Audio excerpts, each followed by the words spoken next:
Good morning, good morning. Welcome to Morning Brew on Politics Social. I am Graham Hughes. I'm not sitting very comfortably in my chair. That's better.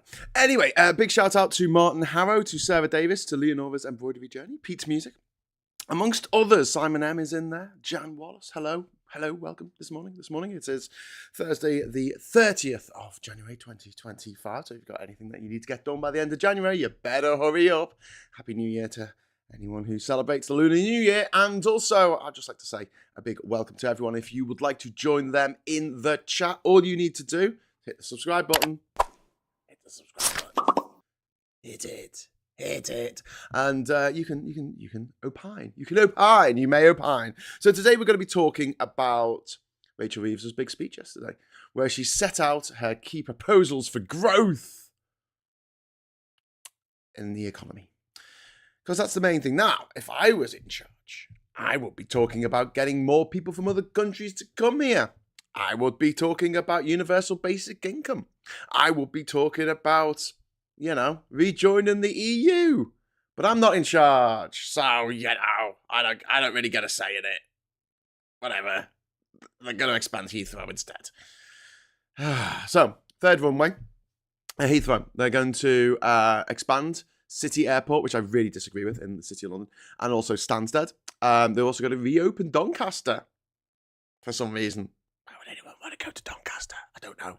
Don't tell Phil I said that. But they are going up against a mountain that will not be fully realised for 2 decades, by which time Labour will not be in charge anymore. You can pretty much guarantee it. If they're after a quick win, this is not the way to do it. They're going to have legal battles. We've also got climate concerns. We just had 14 of the hottest days on record worldwide in the last 14 fucking days. So yeah, approval process and all that takes a long time.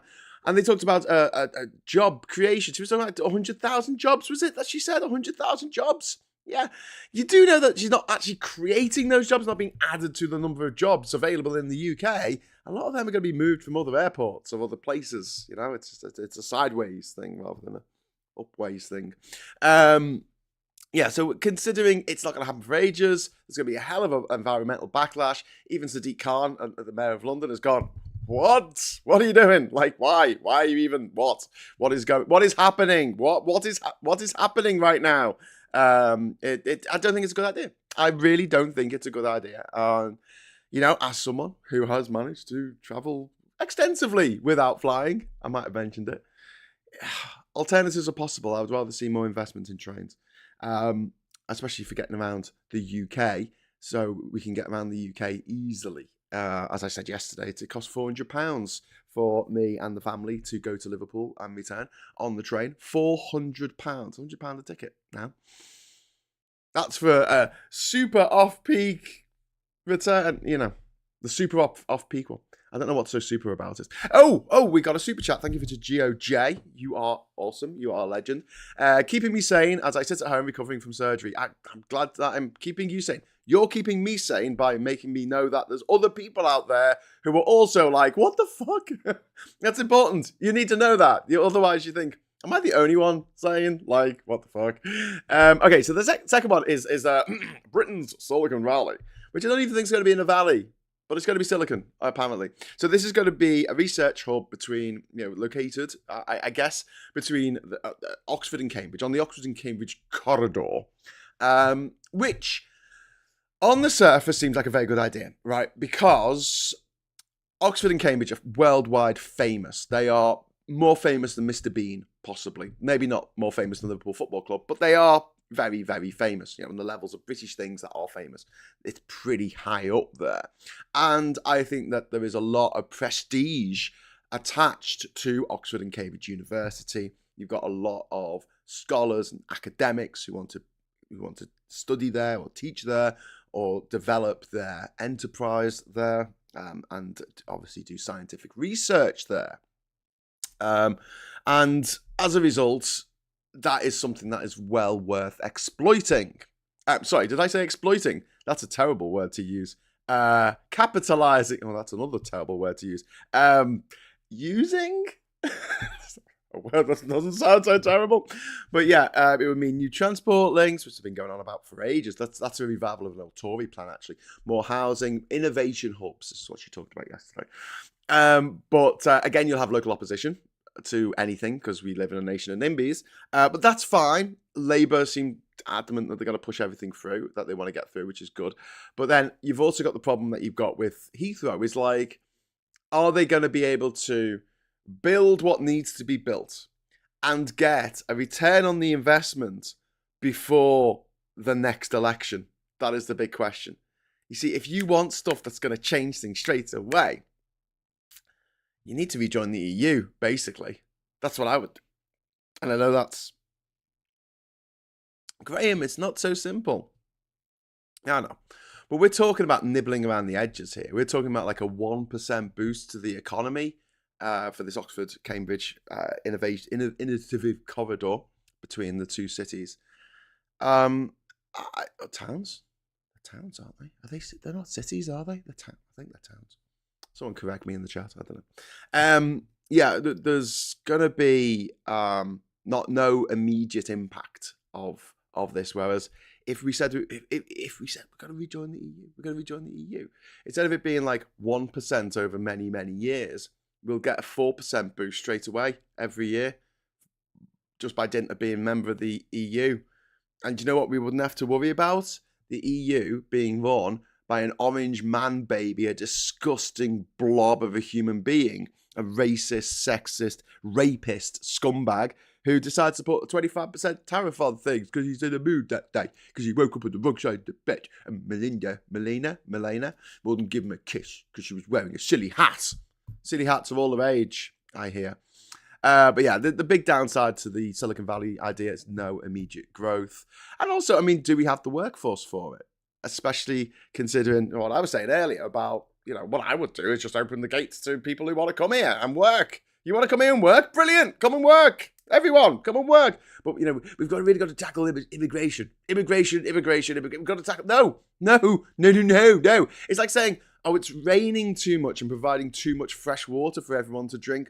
We need to stop it raining so there's less water for people to drink or bathe in or wash the car with. We need less water. Water's a problem. Why is water a problem? There's too much of it sometimes.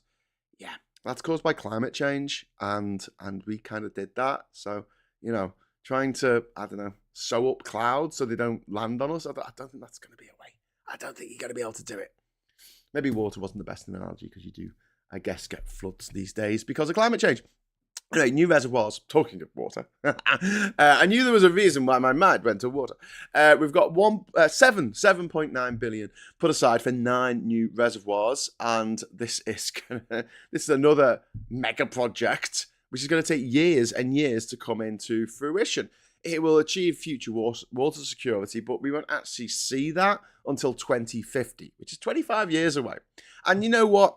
Kudos to Labour for long-term planning. I love this. I love the fact that they're looking into the future, looking into their crystal balls and going, ooh, what do the crystal balls tell me? And they're actually doing stuff. It's a throwback, a callback, if you will, but a throwback to the days of the great orators of the Victorian era.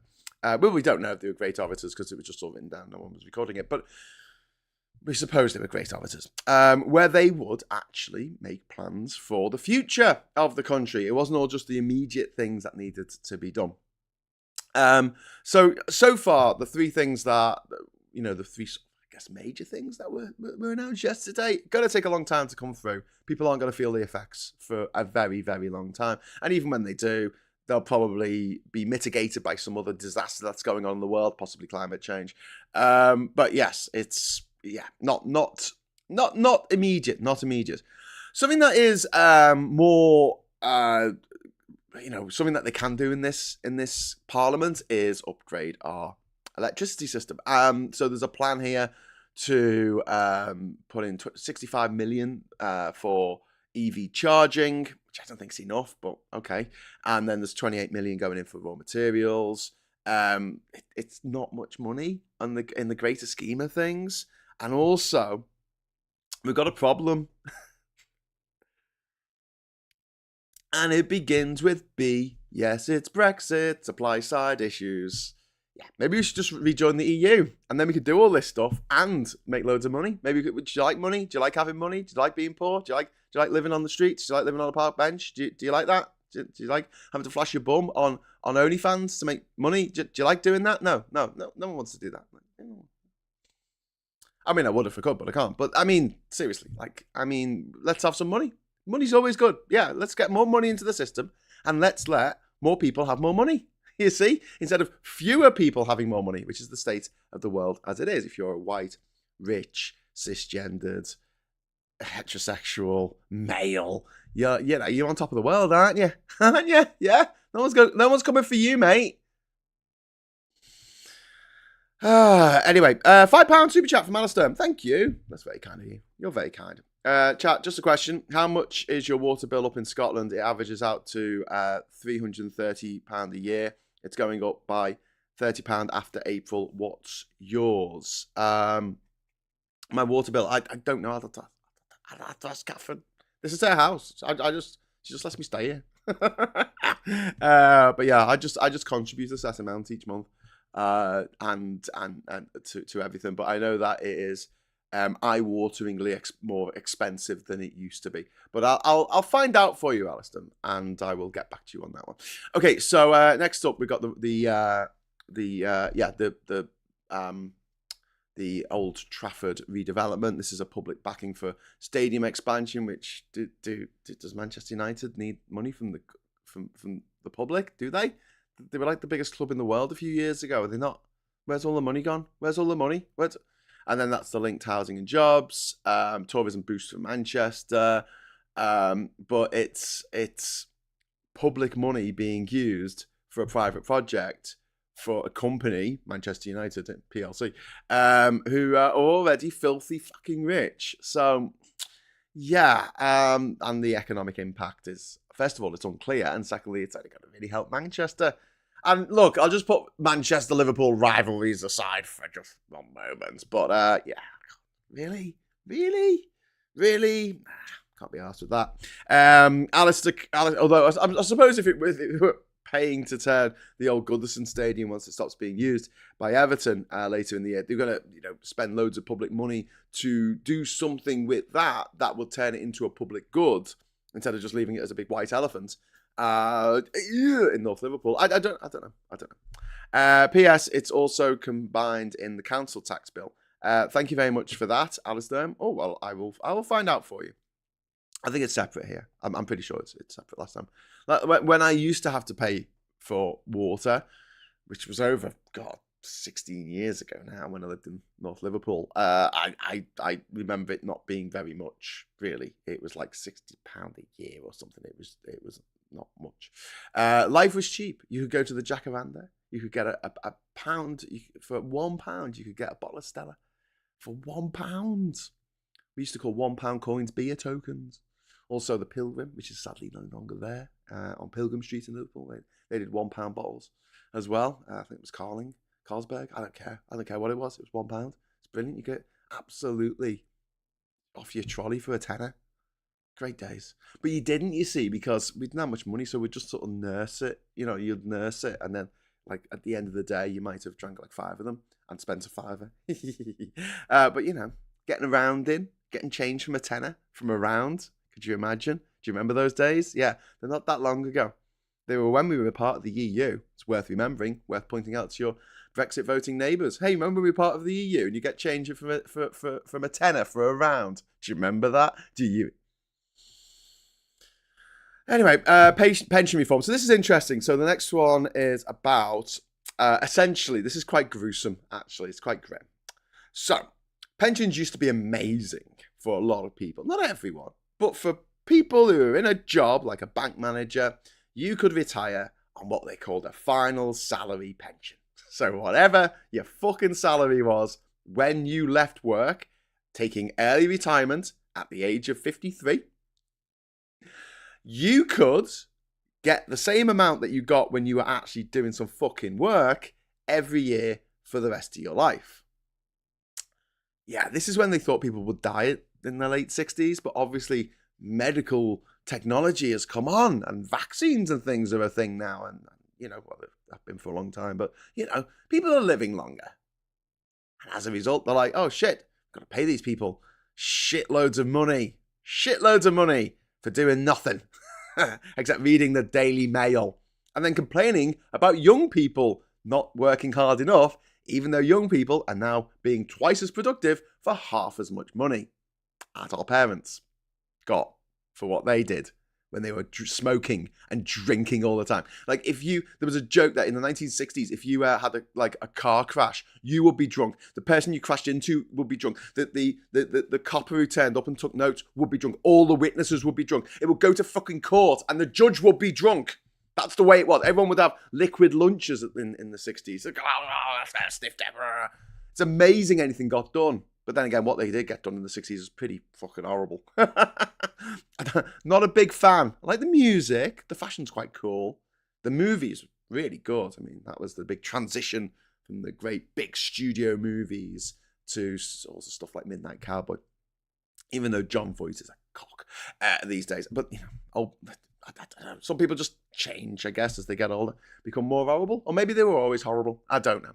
Anyway, the point is that there were these massive pension pots to pay for all these lucky fuckers, or these lucky old fuckers who got these amazing gold-plated pensions that we will never get and we can't even aspire to get a deal as good as that. They buy a new car every year, they go on cruises, they live their life as if they're full-time working because they get the same amount of money as if they were full-time working, but they're not actually doing anything. And when you think about someone like me who makes YouTube videos for a living and how much money I get for the amount of work I put into this, it's heartbreaking. It really is. It's you bastards, you get all this money for not working, which, is fine. I believe in UBI. I do.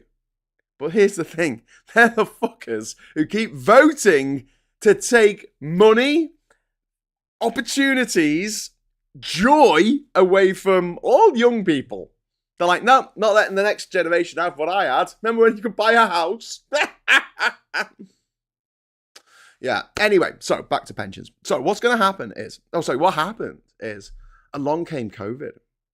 And despite what RFK, Robert Fitzgerald, I guess his middle name's Fitzgerald. I don't know. JFK's middle name was Fitzgerald. Maybe maybe RFK has a different middle name than Fitzgerald. I don't know. Someone needs to look it up. Anyway, let's assume that his name is Robert Fitzgerald Kennedy Jr. I just want to say, he thinks that vaccines aren't a thing. He thinks that COVID was all made up. He thinks a lot of weird shit. He does. He used to believe in abortion until about 2 minutes ago. Now he doesn't because he's a Trump person and he has to do whatever Trump says. And God, I hate the sound of his voice. I know he's been ill, but this is the reason why I don't work in a hospital with ill people. I'm just a bit squeamish about stuff like that. I'm sorry. I know I shouldn't be. I know I should overcome my prejudice, but I just hate the sound of his voice. It sounds to me like he's dying. And that makes me think of death, and that makes me sad. Okay, right. Anyway, so and as a clear DEI hire, I don't think he should be hired anyway. Anyway, he doesn't believe it. But COVID did kill millions of people around the world, including over 250,000 people here in the United Kingdom, over 19,000 of whom were old people in nursing homes who the Tories killed by putting people with COVID into the nursing homes where perfectly healthy people were, so they got COVID and they fucking died. Because that's what the Tories did. And don't let the Tories ever forget that they fucking did that. Anyway, the Greatest Generation wiped a huge swathe of the Greatest Generation, what we've got left of it, out. Anyway, but that means that these massive pension pots that were expecting to pay out to these people until they were 974 years old, suddenly, shit, we got a surplus. And the surplus looks quite, it looks quite tasty. I mean, estimates vary, but it's somewhere like 160 billion pounds. Yeah, of pension pot funds that are never going to have to be given to anyone in pensions because pensions these days aren't that good, not as good as they used to be, and the people who used to get the gold-plated pensions, I think they stopped in like the 1980s or something, or the 90s. So under the Tories probably. But yeah, they don't have to pay them out anymore. So they've got this extra money. So what the government wants to do is try and force these private companies, I don't know how this is going to work, but whatever, to invest in the UK, to take that money, take that 160 billion that they've got, you know, on top of what they need, this surplus, they've got this massive surplus, and invest it in Britain. I don't know if this will work, because companies might not, they might go, oh, you know, we are going to invest in Dubai. And then be like, oh, that's no use to anyone, is it? Leapshin says it's Robert Fucker Sheep Kennedy. Yeah, fuck a bear, leave its corpse in the park, Kennedy. Yeah, fucking worm in me head, Kennedy. Anyway, so there's also a risk to pension stability, which I don't really see that as a big thing, but you know, it could be a major capital injection for businesses. One thing I will say about this, actually, which I don't know if anyone's brought it up, but you know, councils have got massive pension pots, and at the moment, those pension pots are like invested in what normally get invested in, which is like arms companies and tobacco barons and oil companies, filthy fuel companies, like all the worst pieces of shit companies that money goes to. Investments there, because they're nice, secure investments. The more evil you are, the more secure your investment, I guess. But I would like to see them take that money and use it to invest in housing, because house prices always go up. It seems like a clever, sensible idea to spend that money if councils have a surplus and their pension funds, because obviously councils have to pay pensions to the people who work for the council for many years. Not the councillors, because they don't get paid. Sorry, they don't get a salary. They get £6,000 a year or something for expenses. What a great system. Well, the people who work for them get paid. What a great system. Absolutely no one who is in any way corrupt will be enamored with this system. Anyway, so yeah, that's something we could do. Yeah, so have a look at pensions. Have a look at how pension funds are run. Yeah, by more means. And the good thing about this, if it does work, is that it's kind of instant. You don't have to wait for bloody ages for any kind of return on investment like we do with the Heathrow expansion that no one's going to see any benefit from till 2050. In fact, no one might see any benefit of it because we're accelerating climate change. We're like, oh, we got to 1.5. I wonder how fast we can get to 2.5. Let's keep burning oil till we all die. Yeah. I'm glad I don't have kids of my own. 7, what we got? Planning and infrastructure law changes. So this is overall, right, for the investment coming from the pensions, for Old Trafford, for Heathrow, for the Silicon Valley thing. This is talking about and the EV charging, so upgrading the national grid to take the extra load that charging cars will put on the national grid. So this means that they'll fast track major problems, major projects. And problems, probably, and loosen regulations, and obviously there's going to be a NIMBY pushback to this, and there is the risk of poor quality developments because they're rushed through. But however, it does mean we will have faster growth and fewer bureaucratic delays. Then again, environmental concerns also as well. But if we're investing in things that actually might make things better for the daily life of a lot of people, it might be a benefit to the environment in the long run. But being able to actually build wind turbines on land in the UK, that would be a bonus. That would be a Brucey bonus. So here's the overall challenges. Time lag. Most of the things that Rachel Reeves announced yesterday, the benefits won't be seen for ages. There's funding risks,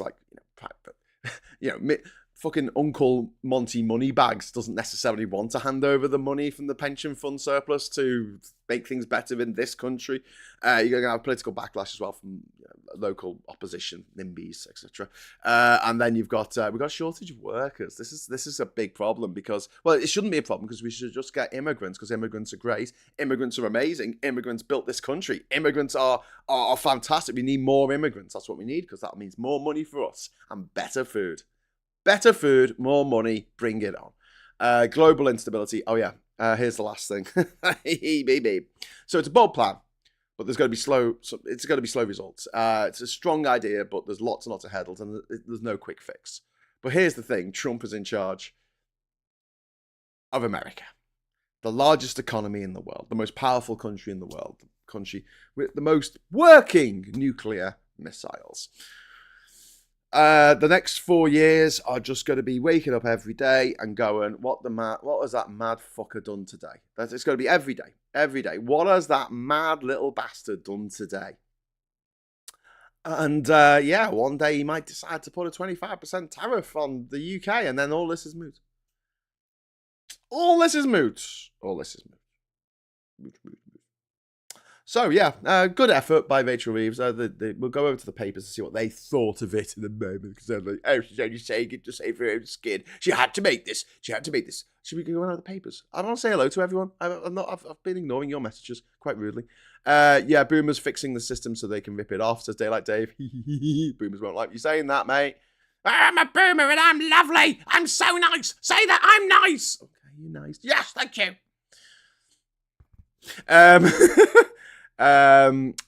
Millionaires get government help to build their stadium, which they get from increase in tickets while cutting benefits to disabled people. Yeah, Sarah, that's exactly what's going to happen in Manchester United. They're going to, this is what they do in America.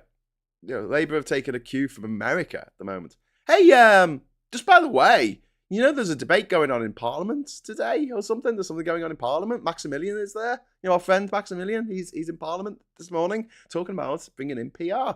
And the person who's chairing, I think, the debate or kicking off the debate is Johnny Reynolds, which is really cool. So, yeah, hopefully something will come of it. I don't know what. I have to admit, I'm slightly less enamoured with the idea of proportional representation since the success of the Refuck Party under Nigel Farage in the last election. Hashtag just saying. Slightly less enamoured. NatWest had a bar in one of their London offices to facilitate liquid lunches in the 1970s. Yeah, everyone was drunk. They had a great time. They were all taking drugs, getting drunk. I mean, this was before AIDS. And the pill had just come out. So all the women were taking the pill. Everyone was having sex. They were all having swingers parties. They were having loads of sex, loads of drugs, loads of alcohol, partying every night, getting paid shitloads, being able to, get enough money to get absolutely shit-faced every night. I mean, imagine that. These days, you'd have to be a millionaire to be able to do that. But back in the 70s, I mean, fucking hell. I mean, everything was brown and orange and everyone had lung cancer. But, apart from that, it was great. And then people go, I want to go back to the 70s. Like, no, you don't. You really don't. You do not, in so many ways. Jimmy the Giant clipped Phil Morehouse in his video re Elon yesterday. Oh, that's cool. Richard Murphy, what people actually want versus the government is delivering is really interesting. Life progresses, says Leanne Scott. It does. And then Daylight Dave just says medicinal cannabis. Okay. I don't know if you're saying that to me, or you want it, or you're asking for it, you're putting in an order. I don't know what's happening there. He'll remember surgeons had pipes, and anesthesiasts usually cigars or cigarettes. It was just a crazy time. Like, I was a kid in the 80s. Like, everyone smoked everywhere all the time. You get on the bus, people are smoking. You get on the bus stop, people are smoking. You get off the bus, you go into school. Like, the teacher's staff room, if you went within, 50 yards of it, you could smell the smoke from the fucking teacher's fucking room. Like, oh my God. It was... I've spoken about smoking before on this channel. I tend to upset the smokers, but if you are a smoker, please stop. It's fucking disgusting. Thank you. It's my public service announcement for today. I've probably just lost a load of viewers. Fuck off, Graham. I'll smoke if I want to. I'm going to smoke just to spite you. Anyway, yes, it's me that you're spiting.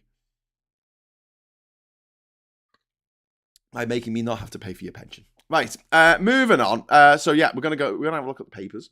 Starmer can't be trusted with our Brexit. Hey! Great news for the Express. Woohoo! Starmer can't be trusted. Starmer can't be with our Brexit. He's going to take us back into the EU. He is good. He's not, but good. I'm glad that the gammers are like, you can keep like Brexit away. I love my Brexit more than I love my firstborn. I love it more than I love my wife or husband or anyone. I love it. I will love it till the day I die. Dying Bill safeguards could be abandoned is the front cover of the Times newspaper, and this is about MPs backing change cast doubt on judges' role in the whole assisted dying thing. And oh my blooming heck, we have just had the most phenomenal. This isn't even a super chat. This, my friends, is a mega chat. Yes! Thank you, Katrina Tam. 50 good English pounds. You know what that means, though, don't you? That means that I feel like I'm going to have to prattle on until a little pink thing at the top of the screen disappears. Because it's like a timer, and the more money you give, the longer it takes for the timer to go down. So I'm just going to have to keep talking. I'm just going to have to keep talking now for the next, I don't know, 4 hours. So if you want to nip out for a quick fag break, now would be a good time to do it. Oh, shit. I said the F word. That's going to get picked up by YouTube. And they're going to go, oh, we're going to demonetize you now for using a slur. Oh, I meant cigarettes, YouTube. We use that word to mean cigarettes in this country. Stop trying to take our word from us. Anyway, thank you so much, Katrina Tam, for the mega chat. Morning, Graham. I'm late, so I'll have to catch up what I missed later. Have some more money. Orban gave fascists the blueprint of how to turn a democracy into dictatorship in the shortest amount of time. Trump's doing the same thing in the US. Yes, he is. Let's. I'll just go onto the big screen for a moment because we'll get back to the papers in a moment. Since I do guess I'm gonna have to do a bit more of the show today. I was like, oh wow, I finished talking about what I wanted to talk about before 10 o'clock. Hey. But now I'm gonna just keep on talking. But yes, so Viktor Orban has well and truly taken over in Hungary, and one of the things that he did was reforming the civil service so that it was all yes men. It was all people who were followers of him, and they've taken that blueprint and they're trying to use that for the United States. And there's been an offer that's been made. I mentioned this the other day, where the 2 million federal workers got offered to just take voluntary redundancy effectively. They stop coming into work. They'll still get their pay until September. Can I do my Admiral Akbar impression? It's a trap! Trump is renowned for reneging on his deals. He does it all the fucking time. Like, he does it every fucking day of his motherfucking life. He reneges on his deals. That's what he does. I don't like using the term Welsh on a deal because it comes from Welshing on a deal, which is, probably a bit prejudiced against Welsh people, and half my family's Welsh, and I grew up many little family holidays, little camping holidays to North Wales when I was a kid, and so I have an affinity with the place. So we're going to say he stiffs people, right? He stiffs people all the time, but that gives me a horrible image in my head. That's what he does. He makes sure that he gets people to build stuff for him, do stuff for him, accountancy, be lawyers, whatever. And then they say, you're going to pay us? And he goes, no. Dickhead, sue me in court. Sue me in court. I don't care. Sue me in court, right? That's what he does. So what he's going to do to these federal workers is they're going to go, okay, great, I'll leave and I'll stay on full-time wages till September. And then they'll leave. And then in March, they'll go, where's my money? They'll write an email. Excuse me, I haven't been paid. No answer. April, excuse me, I still haven't any money come. I'm getting desperate. I need to pay for stuff. I've got bills. I've got the rent. I've got my mortgage. I've got to buy food for my children so they don't starve. Can I have that money? April rolls round to May, June, July. Gets to fucking September and they've not seen a penny. And do you know what Trump will say to them? Sue me. Go on, take it to court with the money you haven't got because I haven't been paying you, and sue me for the money that you're owed. And then they'll sue him, some of them, and they'll go all the way to the Supreme Court, and they will drop down to their knees and say, King Trump, King Elump, tell us what we must do. Tell us thy bidding, my liege. And he'll say, tell them to fuck off. And they'll go, yes, my liege, we will amend the Constitution accordingly. The Constitution that cannot be changed, but used to mean you could kill people, then meant you couldn't kill people, and then it meant you could kill people again. Used to mean that you couldn't have an abortion, then it meant you could have an abortion, and then it meant you couldn't have an abortion. But you can't change it. You can't possibly change it because it requires 2/3 majority in the House of bloody Representatives and the Senate, and the fucking states have to ratify it. 2/3 of those bastards have to ratify it as well, which is why the Amendment for Equal Rights, which came out like 1973, has still not been ratified by the states, even though it got through both houses of their Congress. But yeah, it'll be fine. I'm sure it'll be fine. Checks and balances, man. Checks and balances. Anyway, sorry, where was I? Oh, Questionable Insanity has just dropped £2 in the super chat. Thank you.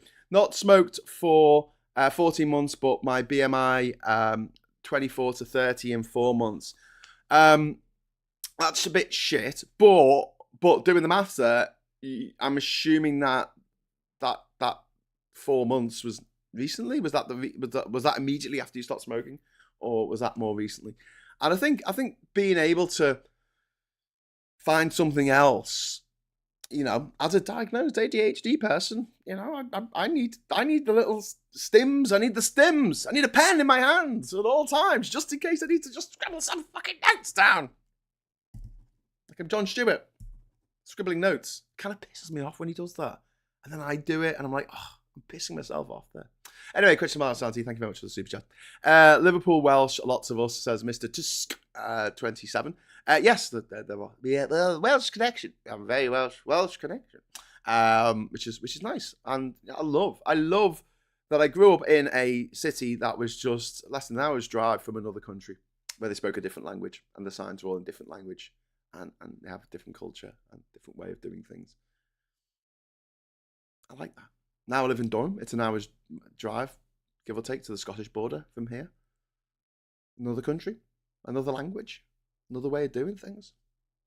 These strong traditions, which I enjoy. I enjoyed doing Burns Night on Saturday night. We did Burns Night, had haggis, neeps and tatties. We had some really nice Talisker whiskey.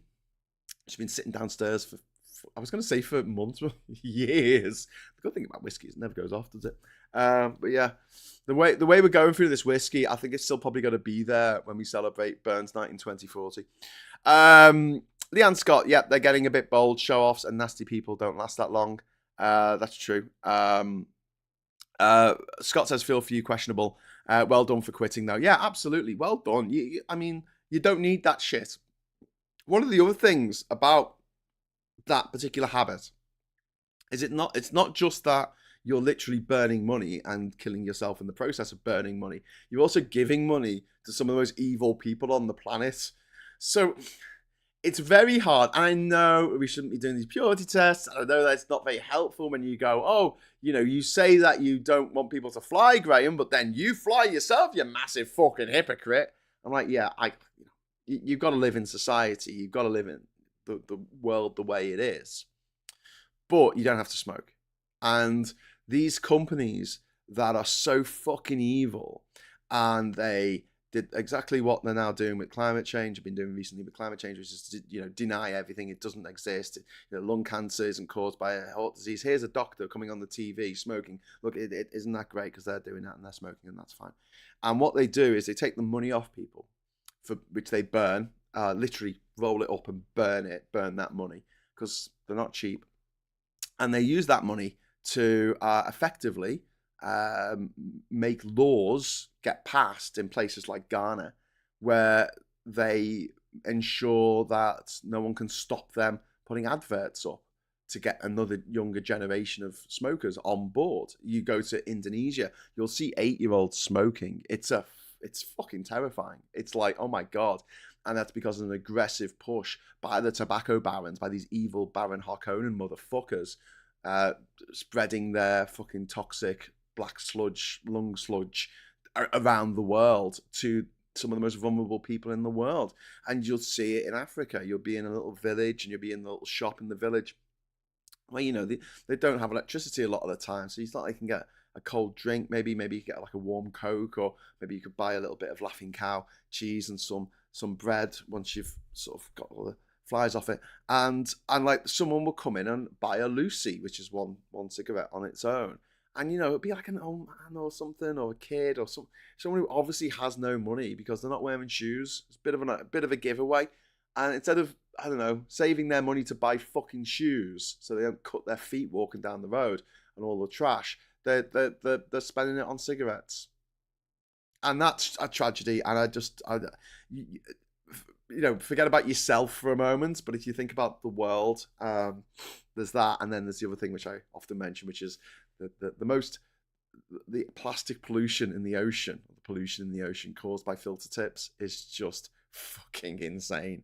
Like, it is the second biggest polluter of the ocean by weight are cigarette butts. Trillions and trillions of cigarette butts are in our ocean because people throw them into the urinal, people throw them into the gutters, people throw them on the ground, they don't give a shit. Stump it out, walk off, I'd give them £100 fine right there on the spot. Unless they were dead rich, I'd give them £100,000 fine. See how much they like that. But yeah, huge environmental impact. And also, go back to sort of the farming for this. We're having difficulty feeding everyone on the planet, right? Why are we wasting time, energy, resources, and land growing tobacco? Growing something that literally kills you if you use it correctly. It's the only legal thing you can buy that, if you use it correctly, kills you. Wow. Anyway, Maggie Pie, thank you very much for the super chat there. How many people in the US lose their healthcare? There was a massive outage earlier this week when Trump decided that all federal funding would be cut for everything. Millions of people are going to lose their healthcare under Trump, and he doesn't give a fuck. He wants to kill all the sick people, just like Idi Amin wanted to kill all the disabled people, and he did. They did the really fucking horrible thing, which you probably don't want to hear about on a Thursday morning, but they rounded up all the disabled people and murdered them. Yeah, and that's something the Nazis did as well. The sick, the disabled, the gay, the trans, the Jews, the socialists, the trade unionists, the gypsies, the Romany people, just anyone who looked at them funny, really. They decided to wipe them out because they were to blame for all these things. And I mention conspiracy theories sometimes on this show or on this channel because I fucking hate them. I've always hated them. I've written screeds about how much I hate conspiracy theories since I knew how to write. And I just find it very, very frustrating as a history graduate to see the same techniques that the Nazis used to scapegoat minorities. At the time, Jews were less than 1% of the population of Germany, and yet all the problems were caused by them. That was the conspiracy theory. It was stabbed in the back theory, propelled by the Protocols of the Elders of Zion, which was a fake book that was created in order to demonize Jewish people. And that was used as an excuse for the pogroms in Russia a couple of decades earlier. Than the Nazis decided that they were going to use similar techniques in order to spread conspiracies about a minority who were causing all the problems of the world. And now that minority is shifted, it is now trans people and others.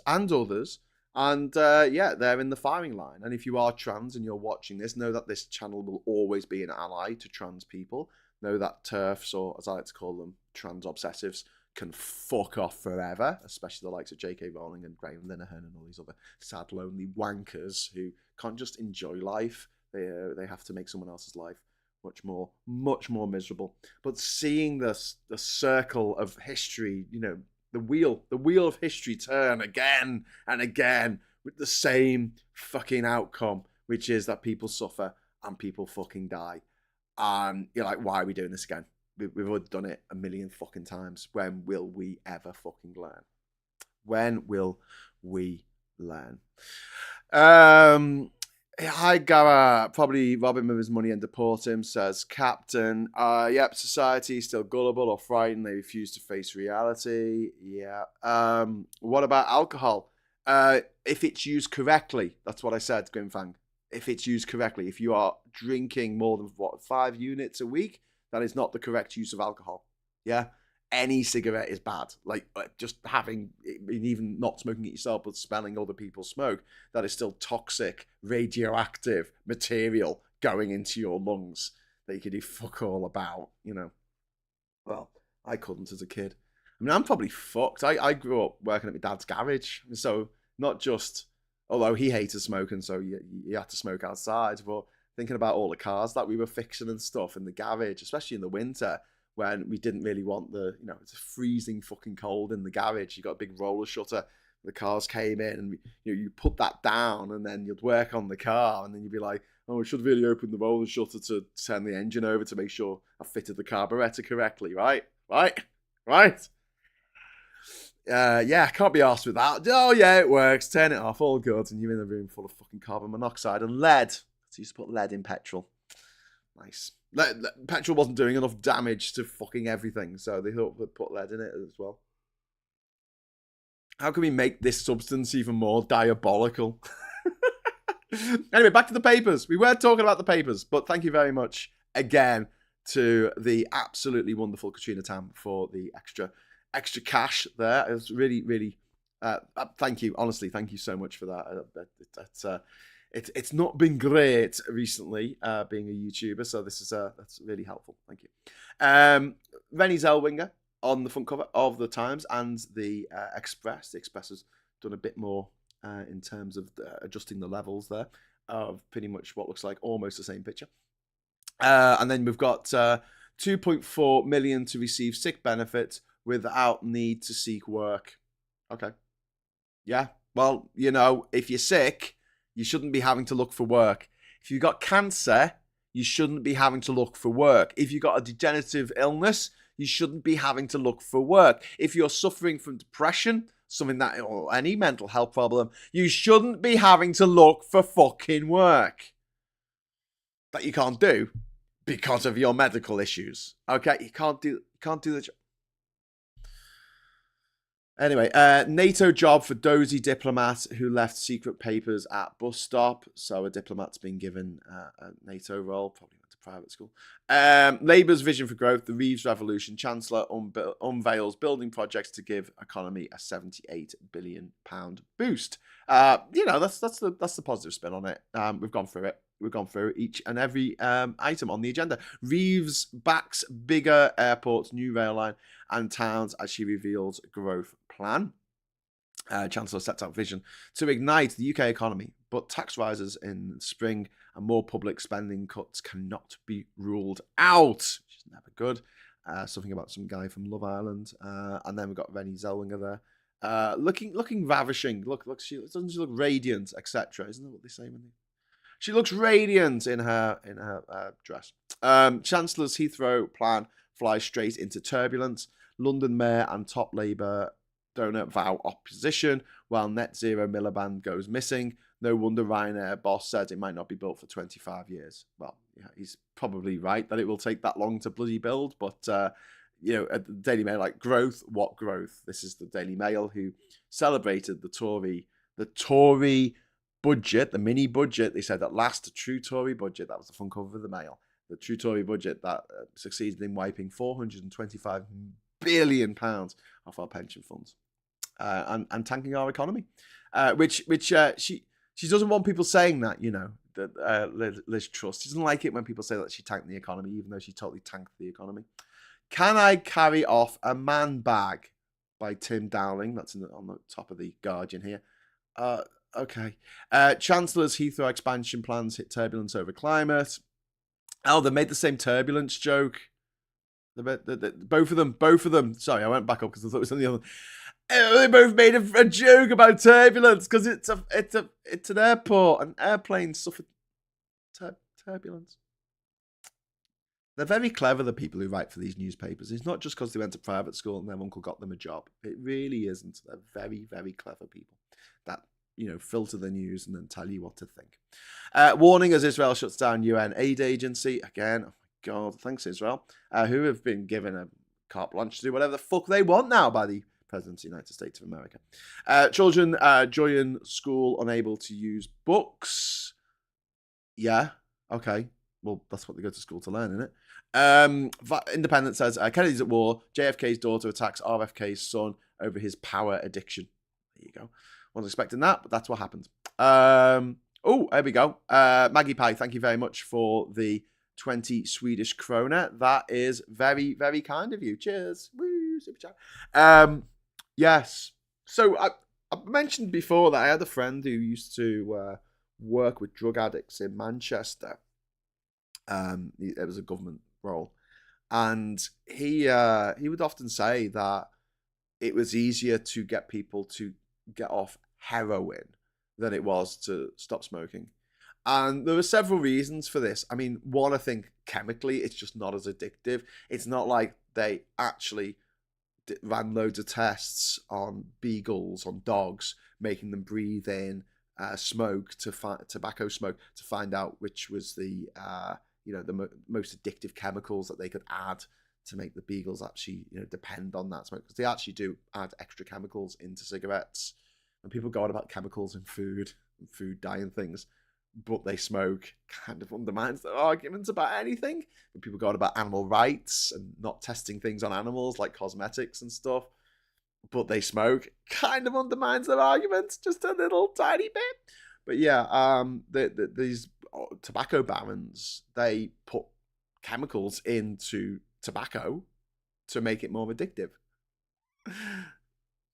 Whereas no one's doing that for heroin. Also, because for a long time, smoking was seen as socially acceptable. It was something that people did together. I mean, they still do. If I want to go to the pub in the summer now, and it's warm and I want to sit outside and have a beer, 99 times out of 100, some fucker is sitting next to me smoking. So instead of, not having to smell smoke, which takes me back to thinking about my grandmother dying of lung cancer when I was 8, I have to smell smoke. So that's my fucking day ruined, like stepping in dog shit on your wedding day. Thanks to that. But if someone was doing heroin in the pub garden, I'm pretty sure they'd get thrown out the pub. I'm pretty sure that would be socially unacceptable. So the social acceptability of it, I think, needs to go away. I think people should be banned from smoking in public. That is it. We should have the same ban that we have effectively on heroin. It's like, you can't do that in public, lads. You can do it in private. I think we should legalize heroin and cocaine and pot and everything else. Legalize it, dispense it from proper dispensaries so no one dies of an overdose, so no one gets it cut with all the shit. But yeah, I don't think they cut cocaine with stuff to make cocaine more addictive. I think they cut it with baking powder and stuff like that. I don't think they actually, it's just stuff to bulk it out a little bit. Which is, they do that with pills.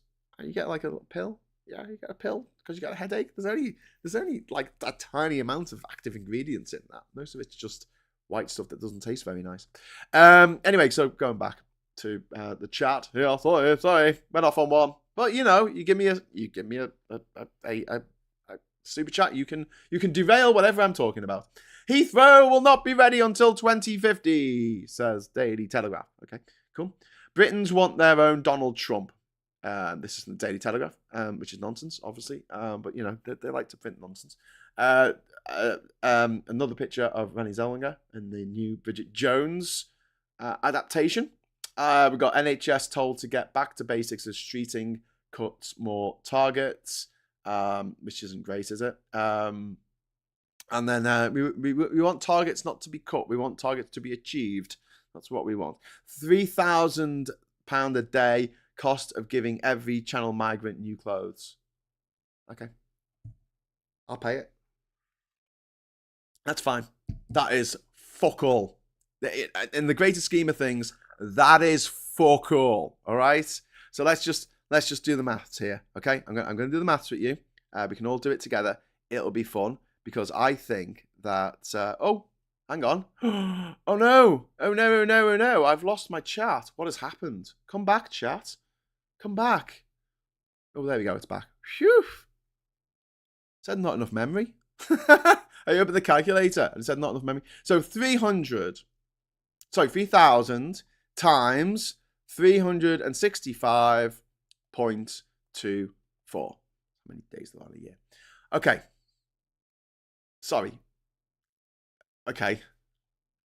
So, according to my calculations, £3,000 a day for 365.24 days of the year comes to 1,095,720, which is, give or take, about 200 times less than we gave to Michelle Mone and her disgusting husband, Mr. Barrymore, or Barryman, Doug Barrowman, for PPE that didn't fucking work. So yeah, that's fine. Yeah, you can see why they put it that way, because £3,000 a day, that sounds pretty nasty. £3,000 a day just for clothes for immigrants. £1 million a year. When I say that's a drop in the ocean, I mean that's a drop in the ocean.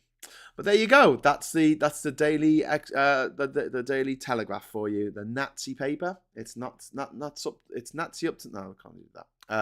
I did not see that coming. Yes, I did. Independent here. Reeves Heathrow plan to turbocharge economy struggles to take off. Chancellor hit. See, they said take off. You see, because they're talking about planes and they have turbulence and they take off and. Chancellor hits out at naysayers and blockers as she stakes hopes for growth on planning reform and infrastructure boom, but fails to silence Labour critics of third runway. Well, that's the way it goes. That is the way it goes. We've got another super chat that's just come in. Whenever someone says blocker, I always think of lemmings. You know the lemmings that put his hands out like this? Sorry, I realise I'm a bit smaller on the screen that goes out. He puts his hands out like this, remember? And all the lemmings would walk into him and then turn around and walk back. I can't be the only one. Right, Katrina, thank you so much for the super chat. That is really, really, really kind of you. Another £10, my word. If someone was releasing arsenic, potassium, cadmium, and thousands of other toxic chemicals, they'd be rightly locked up. But when it's in the form of cigarettes, it's fine for some reason. Yes, Katrina, 100%. You are releasing toxic carcinogens into the air that people are breathing, and it's legal for some fucked up reason, and there were Tories who complained when Labour, the Tories brought in a rule saying you can't smoke in a car with kids in the car, and there were Tory MPs going, I don't agree with this. Oh, no. You should be able to poison your fucking children. You should be able to, kill them with gas. Kill them with deadly mustard gas if you want to. As long as it's in the form of a cigarette, that's fine. Yeah. Well, thank you very much, Katrina, and very, very good point. I'm sorry, we've really pissed off the smokers who are watching this morning, but hopefully we're giving them some food for thought. Hopefully we're giving them some inspiration to maybe pack it in, because it's fucking disgusting. Right, Creepy McFeet Face is on the front cover of the Star with Peter Mandelson there. Then Donald Trump is a danger to the world, little short of a white nationalist and racist. Now, I think the president is a nice person. He's a fair-minded person. Yeah, that's diplomacy in it. It's boom or bust. Chancellor's plan for rapid growth, along with their free sim. Third runway at Heathrow wins government backing.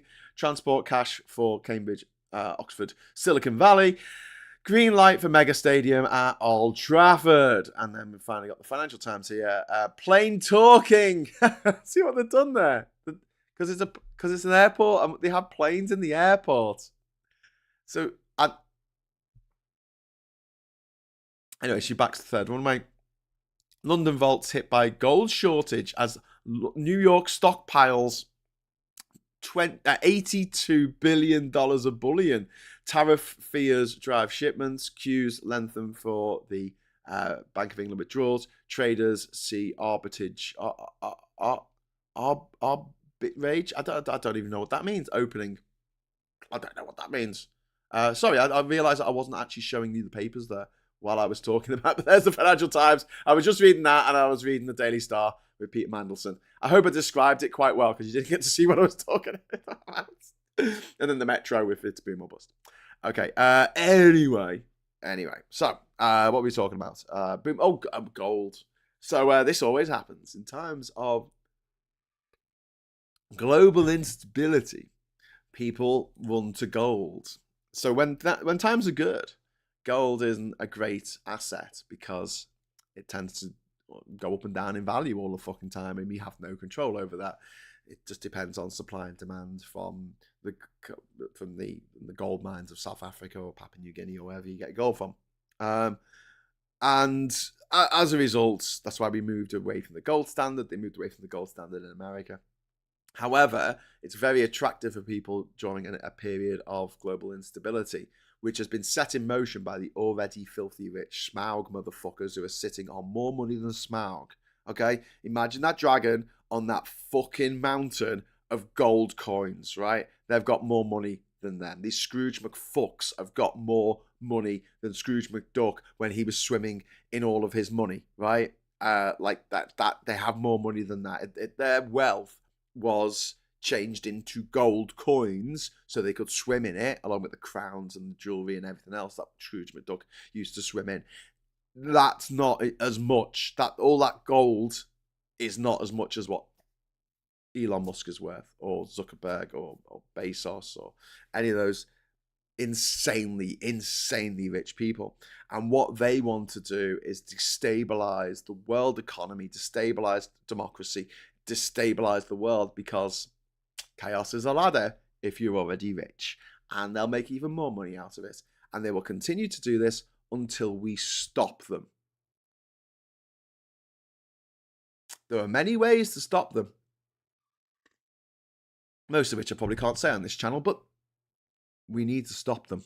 We urgently need to stop them, because they're going to fuck everything for us, for the next generation, and for all the generations to come. Anyway, right. What's everyone talking about? Everyone's talking about beating addiction is hugely freeing. It says Plum Duff. Yeah, it's like deleting Twitter off your phone. If it's a bad addiction, you know, on the other side, it is like getting out of a bad relationship, getting out of a toxic. Well, that's what it is. You have a toxic relationship with cigarettes. If you're an alcoholic, you have a toxic relationship with alcohol or gambling or whatever it is that you have an addiction to.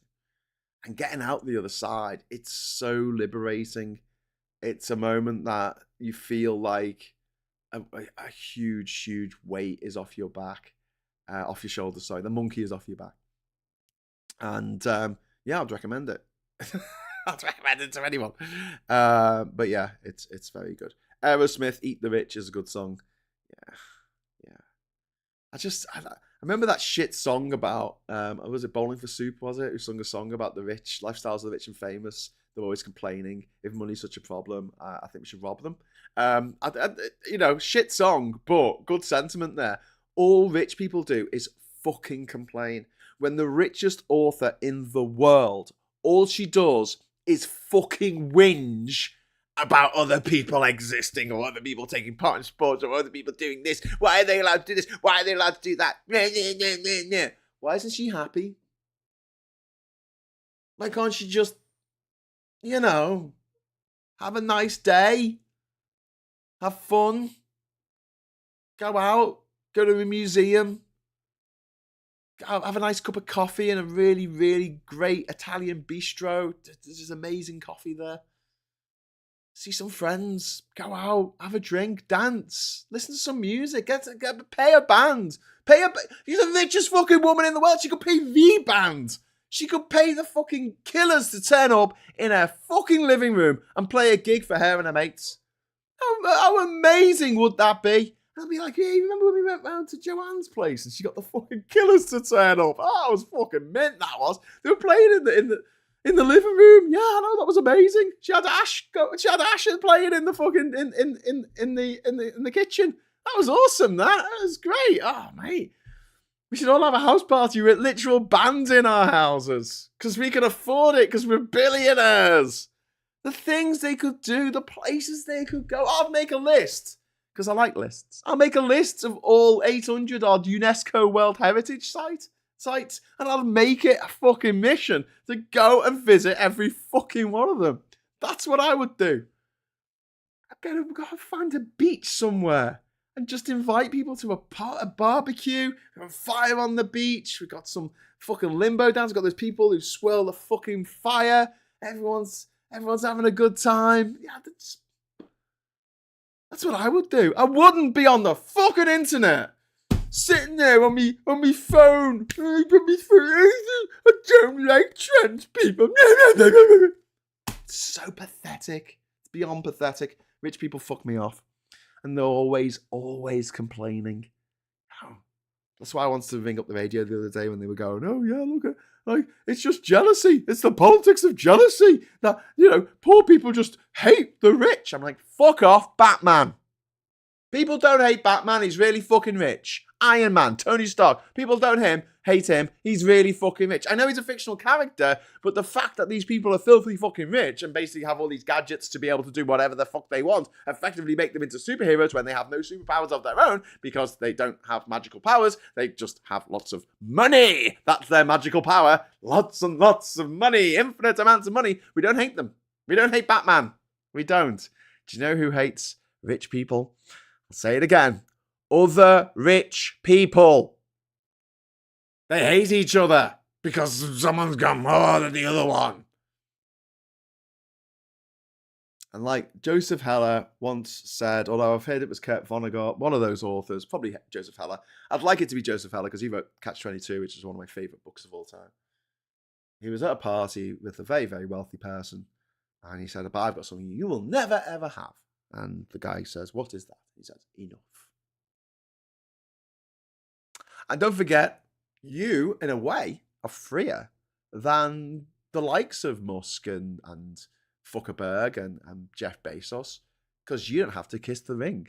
You can say that Donald Trump is the most disgusting, vile pig of a human being that has ever fucking existed, and that you hope that he unalives sooner rather than later, screaming, or maybe not screaming, maybe screaming, and you can say that. You can say that. They can't. They can't. They have to kiss the ring. You don't. You can make a big fuss about it. Have a party about it. Can't wait till he does actually shuffle off this mortal coil. I can have such a party. Everyone's invited. Everyone's invited to Ding Dong the Fuck is Dead party. Donald Fuck. Right. Alan the Inquirer. When they say the politics of envy, what they're doing is bragging. You just want what I've got. Haha. No, the thing is, right, the politics of envy doesn't really work for me, even, no matter how many times people say it to me, because, all things being equal, I have, I've done a lot with my life so far. And like I say, sometimes I wake up on my literal private fucking island that I won in a game show and look at me Guinness World Records on the wall and my beautiful PhD toting girlfriend. And you go around toting your PhDs. And I think, oh God, where did it all go wrong? I'm so envious of that person who spends all their time on the internet whinging about stuff. Oh, hang on, no, that's what I do. That's what I do for a living. I don't do it for fun.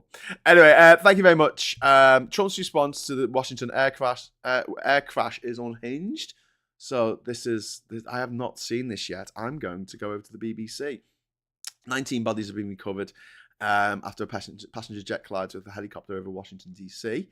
I'm just going to see. I can't see anything that's come up to say what Trump has said. I don't really want to type his name into Google because a picture of him will come up, I'm sure. Just tell me what he said. If Batman was real, he'll be one of the world's least weird billionaires. That's a very good point. That's a very good point. ANPJ 2006. Jolly said, I had a Biden sticker on my car from the 2020 election. I got run off the road. Guy in the passenger seat leaning out the window screaming, Trump's your president now, bitch. That's from Jolie. Fucking hell, Jolie. That is awful. That is absolutely awful. Yeah, Gillian saying it's terrifying.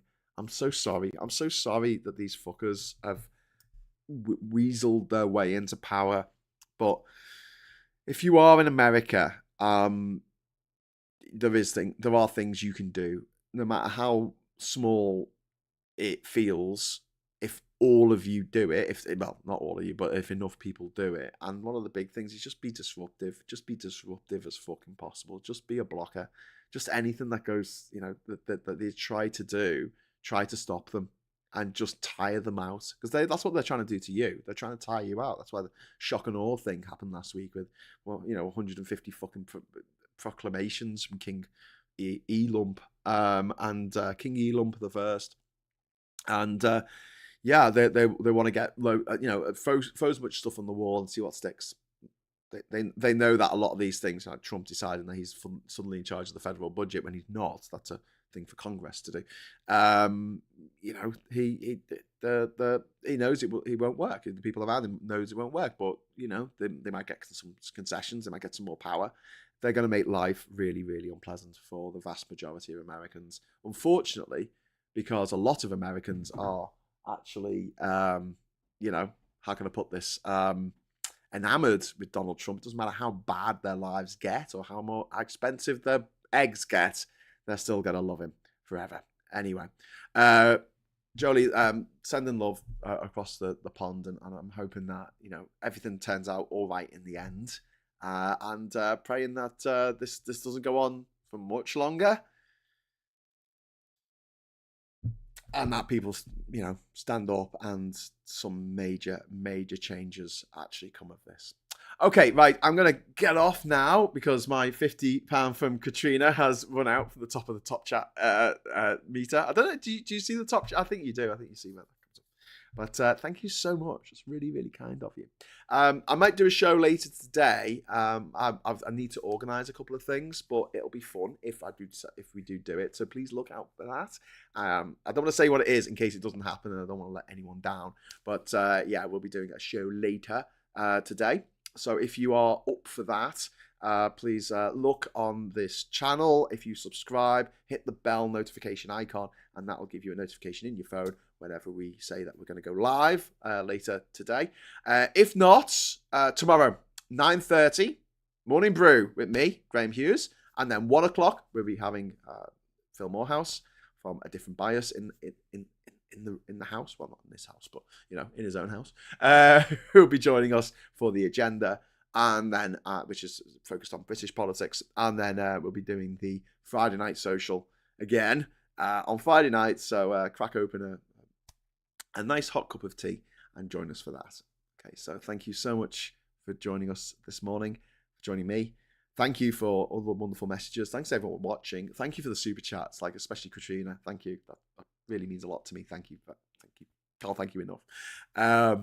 Give us a like on the way out. If you're not subscribed, please subscribe. Think about joining the channel, and then you can get your name on the end credits of the videos, which I think is really cool. It takes ages now. We've got over 200 members. We've got over 200 members of this channel. It's fucking amazing. So do that, and you'll also probably get access to the Discord server as well, so we can build a bit of a community over there when we're not actually streaming, but we're doing other shit. Okay, so thanks very much for watching, and until next time, I'll say hello, good evening, welcome, and goodbye.